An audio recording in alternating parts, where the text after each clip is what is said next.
तत्वार्थ सूत्र के 9वें अध्याय में संबर का संदर्भ चल रहा है। संबर के भेदों में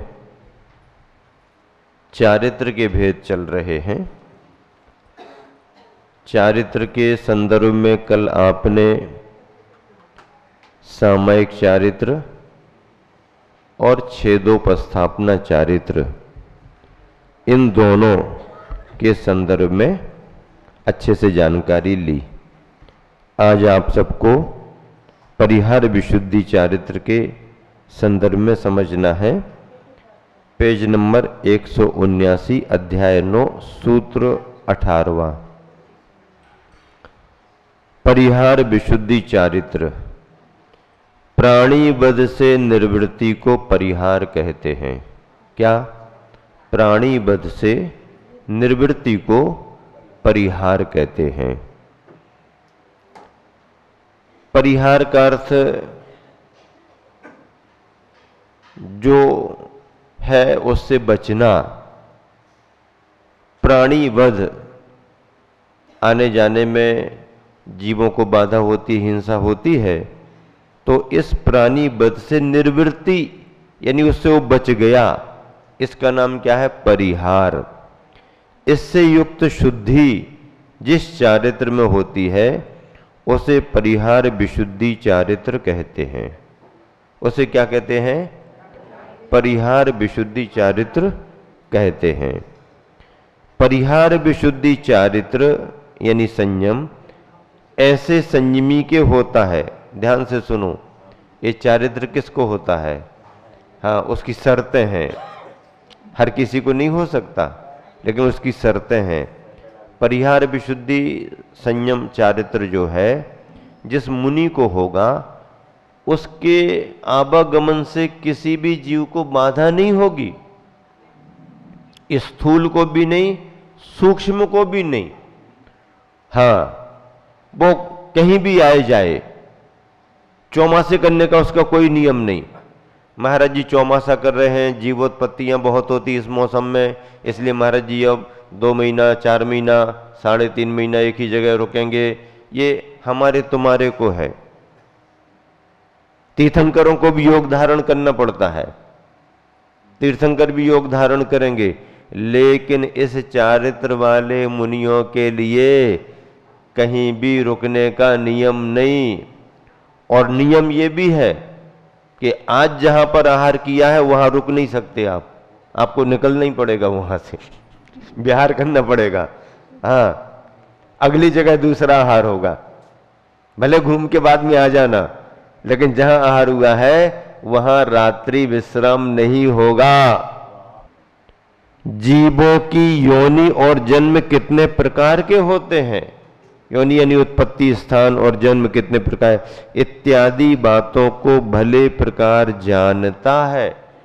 8 बरस तक तीर्थंकर के समोसरण में या उनके चरण सानिध्य में रह के जिसने इस बात का भली भांति अध्ययन कर लिया है, अध्ययन कर रहा है तीर्थंकर भगवान के साथ रह करके, भगवान पढ़ा नहीं रहे, लेकिन रह करके उनके उपदेश से वो समझ रहा है, गणधरों से समझ रहा है। प्रत्याख्यान पूर्व का 8 बरस तक अध्ययन करेगा, 1-2 साल में काम नहीं बनेगा, 8 बरस तक करेगा। और जीव किस द्रव्य के निमित्त से किस क्षेत्र में किस काल में विशेष रूप से उत्पन्न होते हैं, उनके उत्पत्ति स्थान क्या क्या होते हैं, उनकी जन्म की स्थितियां क्या क्या होती हैं, जीवों की रक्षा कैसे करना चाहिए, इस भाव से जो इतनी जानकारी लेता अध्ययन करता है, अब ये तो हो गया, इसको परिहार विशुद्धि संयम होगा। यह प्रमाद रहित, यह जो साधक है प्रमाद रहित महाबलशाली कर्मों की निर्जरा करने वाला एवं अति दुष्कर चर्या का अनुष्ठान करने वाला, अति दुष्कर, दुष्कर यानी कठिन चर्या का अनुष्ठान करने वाला होता है, तथा तीनों संध्याओं को छोड़कर 2 कोस गमन करने वाला होता है। तीनों संध्याओं को, तीनों संधि काल को छोड़ करके 2 कोस उसको गमन करना ही पड़ेगा। 2 कोस का मतलब है 4 मील अर्थात 6 किलोमीटर उसको बिहार रोज करना पड़ेगा। हाँ, जहां आहार कर लिया वहां पर रात्रि विश्राम नहीं, जहां पर रात्रि विश्राम किया वहां पर आहारचर्या नहीं, आगे बढ़ो, बिहार करो रोज। गर्मी, सर्दी, बारिश, सावन भादों तो रुक जाए, वो कहीं भी चले जाए, उनके शरीर से किसी भी जीव को बाधा नहीं। आप सोचो कैसा शरीर उनका हो गया कि उनके आवागमन से किसी भी जीव को बाधा नहीं। यहां तक कि तीर्थंकर भगवान भी है, औदारिक शरीर है, तो भगवान बनने के पहले मुनि अवस्था में उनके शरीर से भी जीवों को बाधा होती है। कोई जीव आके टकरा गया मुनि अवस्था में तो बादर काय टकरा गया, बाधित हो जाएगा, सूक्ष्म काय को बाधा नहीं होगी। हाँ, तीर्थंकर भी क्यों ना, चक्रवर्ती भी मुनि क्यों ना हो, लेकिन परिहार विशुद्धि संयम वाले मुनि महाराज को साहुन लग गया है। सब महाराज जी रुक गए हैं, महाराज आप कहां जा रहे? हमारे को कोई नियम नहीं है, हाँ हमें तो 2 कोस नहीं चलना है, वॉकिंग होना वॉकिंग होना। हालांकि कुछ रिद्धि संपन्न भी मुनि महाराज होते हैं जिनको परिहार विशुद्धि नहीं होती है, परिहार विशुद्धि संयम नहीं है, लेकिन रिद्धिधारी मुनियों को भी उनके चलने में, कई कई रिद्धिधारी मुनियों के आवागमन में भी जीवों को बाधा नहीं होती है। फल फूल पत्र, यहां तक कि मकड़ी के जाले पर भी पैर रख करके निकल जाए तो जाला टूटे नहीं, पानी पर भी पैर रख करके निकल जाए तो पानी के जीवों को बाधा नहीं। ऐसे रिद्धिधारी भी हैं, लेकिन ये परिहार विशुद्धि की है, तो मतलब 2 कोस प्रतिदिन 4 मील अर्थात 6 किलोमीटर, हाँ, उसी गांव से जाके वापस आ जाए, 6 किलोमीटर जाके वापस आ जाए, नहीं, अगला स्थान उसी स्थान पर नहीं, 6 उपास कर ले उपास की बात नहीं है, विहार करना पड़ेगा, आहार करो, कोई दिक्कत नहीं, गमन करें। इस संयत के ऐसी सामर्थ्य होती है जिसके बल से अन्य जीवों को बाधा पहुंचाए बिना ही चर्या करने में समर्थ होता है। आहार चर्या करेंगे, सामयिक करेंगे, विहार भी करेंगे, पर कोई बाधा नहीं किसी जीव को। उनके परिणामों में इतनी विशुद्धि और उनके जो अध्ययन है वो इतने तरीके से जीवों की सब अवस्थाओं को समझ चुके हैं। 8 वर्ष तक तीर्थंकर भगवान के सानिध्य में रह के जिसने अध्ययन किया है, सामान्य बात थोड़ी है, लेकिन शर्त रहेगी बाल ब्रह्मचारी नहीं होगा हाँ, क्या 30 वर्ष तक कम से कम घर पे रहा हो तो 30 वर्ष में शादी हो जाएगी क्या? तो अब उम्र के हिसाब से, अब मान लीजिए उसकी बड़ी पूर्व कोटि की आयु हो तो 30 वर्ष में कैसे शादी होगी? उसका कुमारी काल बहुत लंबा निकल जाएगा। अब वो तुम गणित लगाओ, लेकिन हाँ, तो ये भी है सुखपूर्वक का अर्थ की धन धान्य से, स्वास्थ्य से, सभी तरह की निराकुलता हो, परिवार में इष्ट वियोग किसी प्रकार का ना हो, सब कुछ अनुकूलता हो, अनिष्ट संयोग इष्ट वियोग का वातावरण ना हो, और फिर सुखपूर्वक अच्छे से प्रदीक्षा दे दी हो 30 वर्ष में, तो वो बाल ब्रह्मचारी भी हो सकता है, क्या पता। लेकिन गृहस्थ शब्द डला है, अब गृहस्थ किसको कहे? प्रभात गृहस्थ किसको कहे? जो घर में रह रहा है उसको गृहस्थ कहेंगे क्या? नहीं, बच्चों को गृहस्थ थोड़ी कह सकते, वो तो बच्चे घर में रह रहे हैं, अभी गृहस्थ थोड़ी है। गृहस्थ कब बनेगा? जब वैवाहिक जवाबदारी को स्वीकार करेगा तो वो गृहस्थ माना जाता है। हाँ, श्रावक श्राविका गृहस्थ है। इस तरह से यह छठवें सातवें गुणस्थान में होता है। गुणस्थान इनका कौन सा होता है? छठवां सातवां। परिहार विशुद्धि संयम जिनके लिए हुआ है, तो परिहार विशुद्धि संयम जिनको हुआ है तो उनके परिहार विशुद्धि संयम के साथ मना पर्याय ज्ञान नहीं होगा। परिहार विशुद्धि संयम जिनको हुआ है उन मुनि महाराज को मना पर्याय ज्ञान नहीं होगा। तीर्थंकरों को ये इसलिए नहीं होता कि तीर्थंकरों को दीक्षा लेते साथ ही मना पर्याय ज्ञान हो जाता है। नियम है, नियोग है। घर में रहते समय मति श्रुत अवधि रहते हैं, अवधि ज्ञान घर में रहता, मति श्रुत भी रहते हैं, लेकिन जैसे ही दीक्षा लेते हैं तो दीक्षा के साथ ही उनको मना पर्याय ज्ञान हो जाता है, नियोग है। अब जब मना पर्याय ज्ञान हो गया दीक्षा के साथ ही, तो परिहार विशुद्धि संयम नहीं आएगा। ये सिद्धांत विरुद्ध बात है, अलग अलग सिद्धांत है। तो तीर्थंकर को परिहार विशुद्धि, केवल ज्ञान को छोड़ करके बाकी सारी रिद्धियां तीर्थंकरों को दीक्षा के समय ही आ जाती हैं, पर जो विरुद्ध प्रकृति की रिद्धि है वो नहीं आएगी, परिहार विशुद्धि नहीं आएगा। परिहार विशुद्धि रिद्धि नहीं मानी, इसको संयम माना गया है।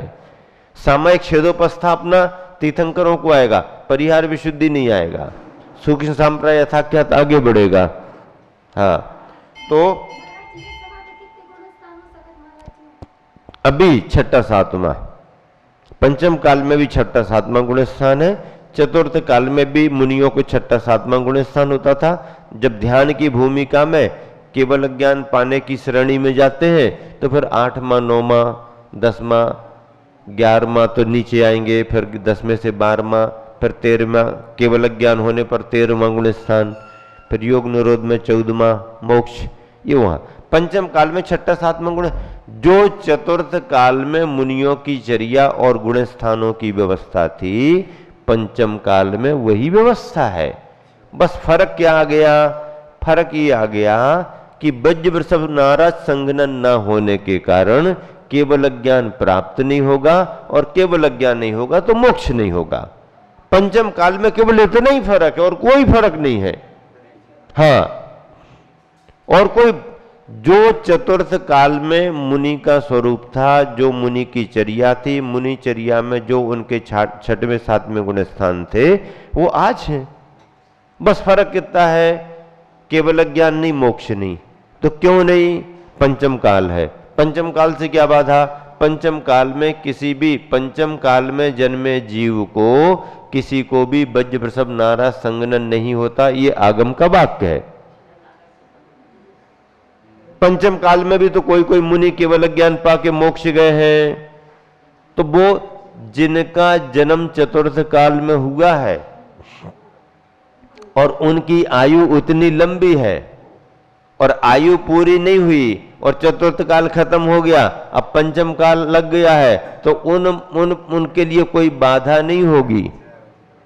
क्यों? क्योंकि चतुर्थ काल का जन्मा जीव है, पंचम काल तक उसकी उम्र चली गई, तो वो पंचम काल का नहीं माना जाएगा। तो क्या चतुर्थ काल में सभी को वज्र वृषभ नाराज संघनन होता? नहीं। चतुर्थ काल में सभी को वज्र वृषभ नाराज संघनन नहीं होता, 6 संघनन होते हैं। सभी को वो ही होता है ऐसा नहीं, सभी 6 होते हैं। लेकिन चतुर्थ काल में जन्मे जिस जीव को वज्र वृषभ नाराज संघनन है और वह अपनी आयु को लेकर के चतुर्थ काल की सीमा पार कर गया, पंचम काल में आ गया, तो पंचम काल का नियम उस पर लागू नहीं होगा। हाँ,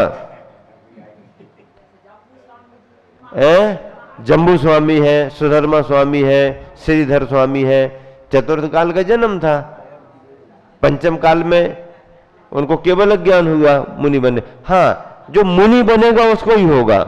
वज्र वृषभ नाराज संघनन भी हो तो संघनन थोड़ी केवल ज्ञान कराता, संघनन तो नरक में भी ले जाता है। वो तो क्षमता है, उपयोग करो तो केवल ज्ञान, नहीं करो दुरुपयोग करो तो नरक। वो तो माचिस की काड़ी है हाँ, आप ले लो तो दीप प्रज्वलन कर दो, और नहीं है तो किसी के घर में आग लगा दो। वो तुम्हारे पास है क्षमता, क्षमता का उपयोग क्या करना तुम्हारे ऊपर है। तो ऐसा है। तो चतुर्थ काल का जन्मा जीव यदि अपनी आयु को लेके पंचम काल में आ गया है, वज्रवृषभ नारद संगनन वाला है, मुनि बनता है, और मुनि बनने पर उसके तद्भव मोक्ष जाने की योग्यता होती है। मान लीजिए नहीं है तो स्वर्ग चला जाएगा, समाधि हो जाएगी, और योग्यता है केवल ज्ञान पा लिया मोक्ष चला जाएगा। तो ऐसा, लेकिन उनके लिए क्या क्या नियम है कि परिहार विशुद्धि संयम जिसको होगा उसको मन पर्याय ज्ञान नहीं होगा, आहारक शरीर भी नहीं होगा। क्या क्या आहारक शरीर भी नहीं होगा। आहारक शरीर वो शंका समाधान करने के लिए मस्तक से पुतला निकलता है ना, भगवान के पास, केवली के पास जाकर के महाराज जी के मन की शंका पूछ लेता है, उत्तर पाकर के वापस आ जाता है। महाराज जी को भी पता नहीं पड़ता, दूसरों को भी पता नहीं पड़ता, रॉकेट निकलता है और वापस आ जाता है, कहीं कोई लाइन नहीं, कहीं कोई संकेत नहीं, ऐसा। तो आहारक शरीर भी नहीं होता, तेजस समुद्घात भी उनको नहीं होता, उपशम सम्यक्त तथा विक्रिया रिद्धि नहीं होती, विक्रिया रिद्धि का भी अभाव रहेगा। इस संयम का उत्कृष्ट काल 38 वर्ष कम, इसका उत्कृष्ट काल कितना, 38 वर्ष कम पूर्व कोटि वर्ष प्रमाण है। इतना क्यों? क्योंकि 30 वर्ष घर में रहा, 8 वर्ष अध्ययन किया, तो 38 वर्ष कम कर दिया, और पूर्व कोटि काल तक इस संयम के साथ परिहार विशुद्धि चारित्र में कोई भी भव्यात्मा रह सकते हैं। तद्भव मोक्षगामी, उसी भाव से मोक्ष जाने वाले। तो जो चरम शरीरी होंगे वो मोक्ष चले जाएंगे, भले चतुर्थ काल से पंचम काल में चले गए। पंचम काल बाधक उनके लिए नहीं है जिनका जन्म चतुर्थ काल में हुआ और वज्रवृषभ नारद संगनन और मुनि बने हैं, मोक्ष जा सकते हैं। चतुर्थ काल में जन्मा जीव वज्रवृषभ नारद संगनन वाला है, पंचम काल में आयु आ गई है, मुनि नहीं बना और लड़ाई झगड़ा व्यसन बुराइयों में लगा तो नरक भी चला जाएगा, उससे क्या। हाँ, ऐसा है। जम्बू स्वामी मोक्ष गए, सुधर्मा स्वामी मोक्ष गए, महावीर भगवान को मोक्ष हुआ और 3 वर्ष 8 माह 15 दिन शेष बचे पंचम काल के। महावीर भगवान तो बाउंड्री पर गए हैं मोक्ष। हाँ, पंचम काल आने ही वाला था, 72 वर्ष की आयु थी उनकी, यदि 100 वर्ष की होती तो वो पंचम काल में आ जाते, तो तीर्थंकर भी पंचम काल में मोक्ष चले जाते। हाँ, वो तो 72 वर्ष की आयु थी, इसलिए उतना काल पूरा हो गया। महावीर भगवान के मोक्ष जाने पर काल कितना सा बचा, चतुर्थ काल 3 वर्ष 8 माह 15 दिन, बस। कर्नाटक वाले समझ रहे नहीं समझ रहे हैं?